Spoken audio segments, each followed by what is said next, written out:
একটা বৃহৎ দল বলতেছে গণভোটের প্রয়োজন নাই। লজ্জার পর্যায়ে আমরা গেছি। আসলে মূল জিনিস হলো লুটপাট করে খাবো আর জনগণেরটাই খাবো। এই লোকদের আমাদের একটু চিহ্নিত করতে হবে। আমার সংস্কারটা এখানেই দরকার। এখানে সংস্কার না করলে আমরা কাঙ্ক্ষিত লক্ষ্যে পৌঁছতে পারবো না। গণভোটের জন্য দামাদামি করতে হচ্ছে, মাঠে নামতে হচ্ছে। এর চেয়ে লজ্জার কি হইতে পারে? যে লোকগুলির ছেলেরাও কোনো আন্দোলনে ছিল না এই রাজনীতিবিদদের, তারা এখন সবকিছু অস্বীকার করতেছে।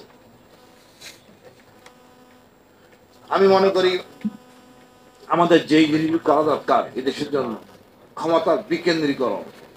পর আবার শুনতেছি উচ্চ কক্ষ নিম্ন কক্ষ, যে লোকগুলিকে আনা হয়েছে বিদেশ থেকে আমাদের দেশের সংস্কার করার জন্য, সবগুলি এনজিও মার্কা লোক। তার পাশ্চার কি জিনিস দেখছে তা নিয়ে আমাদেরকে চাপে দেওয়া হচ্ছে। আমাদের দরকার হলো মূল সমস্যা, এই পিআর সিস্টেমটা দরকার আমাদের নিম্ন কক্ষে, অর্থাৎ সবার জন্য 300 আসনে, যেন সকল দলের প্রতিনিধি, সকল ধর্মের প্রতিনিধি থাকে দেশ উন্নয়নে। এই জায়গায় আসলে কিন্তু আমাদের অনেক সমস্যার সমাধান হয়ে যায়। আর এই যে মেম্বার অফ পার্লামেন্ট, এর লোভরা আলাসা থেকে এদেরকে মুক্ত রাখতে হবে।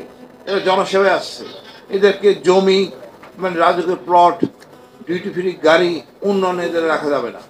এই সাধারণ জিনিস, সব দেশ, পুরো দেশটা সুন্দর হয়ে যাবে। তো লোক থাকবে না, দেখুন ভালো লোক আসবে, কেউ এখানে ইনভেস্ট করবে না। এই এমপি হওয়া মানে একটা ইনভেস্টমেন্ট, ব্যবসা। আমাদের এখান থেকে বেরিয়ে আসতে হবে। আর একটা সমস্যা হলো সেনাবাহিনী, উত্তরপাড়া, এই আতঙ্কে আমরা থাকি। আমরা এই আতঙ্ক মুক্ত থাকবো। এবং এদেরকে দেখেন, এই হাসিনা মতো একটা ফ্যাসিস্ট সৃষ্টি হইলো, এই জন্য দায়ী কিন্তু গোয়েন্দা সংস্থা, সশস্ত্র বাহিনী, পুলিশ বাহিনী, সবাই। এবার আমরাও দায়ী। এদেরকে আমরা সরাতে পারি নাই, কিছুই করতে পারি নাই। এই জন্যই সংস্কারে আমাদের এত সমস্যা পাইনি। এখন আমরা ভাবতেছি দেশ গড়ব। 54 বছর আমাদের শেষ, এর চেয়ে লজ্জা কিছু থাকতে পারে না। আর সেই এখান থেকে বেরিয়ে এসে আমাদের ছাত্র যখন আমাদের শিখালো একমাত্র শত্রু, আমাদের একটা গণভোট দরকার। এখন একটা বৃহৎ দল বলতেছে গণভোটের প্রয়োজন নাই। লজ্জার পর্যায়ে আমরা গেছি। আসলে মূল জিনিস হলো লুটপাট করে খাবো আর জনগণেরটাই খাবো। এই লোকদের আমাদের একটু চিহ্নিত করতে হবে। আমার সংস্কারটা এখানেই দরকার। এখানে সংস্কার না করলে আমরা কাঙ্ক্ষিত লক্ষ্যে পৌঁছতে পারবো না। আমি মনে করি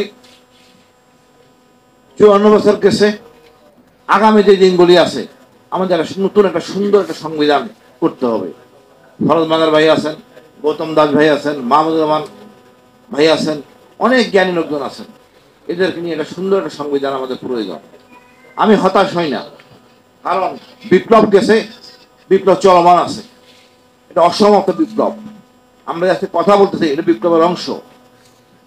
অর্থাৎ আমরা এখনো সিদ্ধান্তে হতাশ হব না। দেখেন, গণভোটের জন্য দামাদামি করতে হচ্ছে, মাঠে নামতে হচ্ছে। এর চেয়ে লজ্জার কি হইতে পারে? যে লোকগুলির ছেলেরাও কোনো আন্দোলনে ছিল না এই রাজনীতিবিদদের, তারা এখন সবকিছু অস্বীকার করতেছে। আমি মনে করি আমাদের যেই জিনিসগুলো করা দরকার এই দেশের জন্য, ক্ষমতার বিকেন্দ্রীকরণ। অর্থাৎ সবকিছু ঢাকায় থাকবে না, জেলায় জেলায় পাঠিয়ে দেন। জেলায় আজকে এক ভাই বলতেছিলেন শিল্প কারখানা বন্ধ, ঢাকায় বসে আসতে কিছু দেখা সম্ভব না। জেলায় ক্ষমতা বিকেন্দ্রীকরণ করেন, বিচার বিভাগ সংস্কার করেন, সাথে পুলিশকে সংস্কার করেন, এবং আমাদের যে সম্পদ আছে সম্পদের সুষম বন্টন করেন। একটা সুন্দর শিক্ষানীতি করেন, যে শিক্ষানীতিতে মাদ্রাসা থেকে শুরু করে সকল জনগোষ্ঠীকে একটা প্ল্যাটফর্মে আনতে পারবো, বেসিক মানদণ্ড যা করতে পারবো। আমাদের একটা বেকার সমস্যা সমাধানের জন্য একটা নীতি থাকা দরকার। আমাদের রাজনীতিবিদরা চান না কোনো বেকার সমস্যার সমাধান হোক। তারা এই সমস্যার সমাধান হয়ে গেলে তারা ডাক দিলে কেউ আসবে না, তখন তাদের সাথে হ্যাঁ বলার জন্য কোনো লোক থাকবে না। আমরা এতদিন পর আবার শুনতেছি উচ্চ কক্ষ নিম্ন কক্ষ, যে লোকগুলিকে আনা হয়েছে বিদেশ থেকে আমাদের দেশের সংস্কার করার জন্য, সবগুলি এনজিও মার্কা লোক। তার পাশ্চার কি জিনিস দেখছে তা নিয়ে আমাদেরকে চাপে দেওয়া হচ্ছে। আমাদের দরকার হলো মূল সমস্যা, এই পিআর সিস্টেমটা দরকার আমাদের নিম্ন কক্ষে, অর্থাৎ সবার জন্য 300 আসনে, যেন সকল দলের প্রতিনিধি, সকল ধর্মের প্রতিনিধি থাকে দেশ উন্নয়নে, এই জায়গায় আসলে কিন্তু আমাদের অনেক সমস্যার সমাধান হয়ে যায়। আর এই যে মেম্বার অফ পার্লামেন্ট, এই লোভ লালসা থেকে এদেরকে মুক্ত রাখতে হবে। এরা জনসেবায় আসছে, এদেরকে জমি মানে রাজকীয় প্লট, ডিউটি ফ্রি গাড়ি, উন্নয়নে এদের রাখা যাবে না। এই সাধারণ জিনিস সব দেশ, পুরো দেশটা সুন্দর হয়ে যাবে। লোক থাকবে না, দেখুন ভালো লোক আসবে, কেউ এখানে ইনভেস্ট করবে না। এই এমপি হওয়া মানে একটা ইনভেস্টমেন্ট, ব্যবসা। আমাদের এখান থেকে বেরিয়ে আসতে হবে। আমাদের আর একটা সমস্যা হলো সেনাবাহিনী, উত্তরপাড়া, এই আতঙ্কে আমরা থাকি। আমরা এই আতঙ্ক মুক্ত থাকবো। এবং এদেরকে দেখেন, এই হাসিনা মতো একটা ফ্যাসিস্ট সৃষ্টি হইলো, এই জন্য দায়ী কিন্তু গোয়েন্দা সংস্থা, সশস্ত্র বাহিনী, পুলিশ বাহিনী, সবাই। এবার আমরাও দায়ী, এদেরকে আমরা সরাতে পারি নাই, কিছুই করতে পারি নাই। এই জন্যই সংস্কারে আমাদের এত সমস্যা।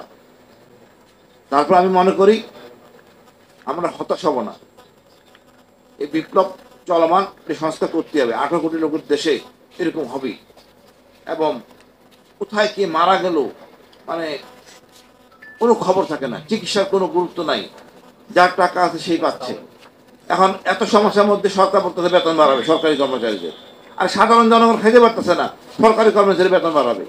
এরা হলো সেবক, এরা কম খাবে, জনগণের খাওয়া নিশ্চিত করবে, কিন্তু আমরা করতেছি না। এই ভারত আমাদের যা বলতেছে তাই আমাদের লোকজন করতেছে, আর কারণ ছাড়া আমরা ভারত শুনে আমরা অসুস্থ হয়ে যাচ্ছি। আমাদের জনগণকে জম হচ্ছে, কারণ ছাড়া আমরা অনৈতিক কর্মকাণ্ড জড়াচ্ছি। এগুলি থেকে বেরিয়ে আসতে হবে। আমাদের দেশ আমাদের মতো করে শাসন করবো। মাদার মতো ভাইরা আমাদের একটা সুন্দর সংবিধান দেবেন, যে জনগণের সংবিধান, পরিবেশ বান্ধব সংবিধান, পুরোজনের প্রতি 10 বছর পর আমরা পাল্টাবে। এটা এটা তো বাইবেল না বা কোরআন না, পাল্টানো যাবে না। এইখান থেকে বেরিয়ে আসি। আর আমাদের সকল চেতনা আমাদের রাখতে হবে, আমাদের দেশপ্রেম, ভালোবাসা, সার্বভৌমত্ব, সবার জন্য সামরিক প্রশিক্ষণ বাধ্যতামূলক। মনে রাখতে হবে আমার প্রতিবেশী খুব খারাপ এবং আজীবনের জন্য শত্রু, এখানে এই জায়গায় ছাড় দেওয়ার কোনো অবকাশ নাই। সবার জন্য আমাদের সামরিক প্রশিক্ষণ এবং দেশকে এক জায়গায় আনতে হবে। চাকমা, মারমা, ত্রিপুরা, হিন্দু, বৌদ্ধ, মাদ্রাসা শিক্ষক, কোনো জায়গায় গ্যাপ রাখা যাবে না। আমরা একটা প্ল্যাটফর্মে চলে আসবো, সবার কিছু বলার স্পেস দিলে। আমি আজকে সব লোক মানে প্রেস করবে ঢাকায়, এরকম জায়গায় সব জায়গায় প্রেস করবে লোক আছে, সবার কথা সবাই বলবে। এবং এই জন্য দরকার পিয়া, অনেক সমস্যার সমাধান হয়ে যায়। হিন্দুরা মানে 10% আমার দেশে, অর্থাৎ 30 জন হিন্দু প্রতিনিধি থাকবে, কোনো জিনিস তো গ্যাপ থাকবে না। ভারত একটা বলে দেয় আজকে হিন্দুদের উপর নির্যাতন হয়েছে, এই সমস্যা কিন্তু খুব সহজেই সম্ভব সমাধান করা।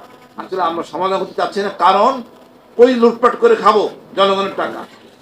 আমার দুর্ভাগ্য যে এত টাকা পাচার করেছে হাসিনা ফ্যাসিস্ট, এই পাচারের জন্য একটা কঠিন আইন করতে পারি নাই।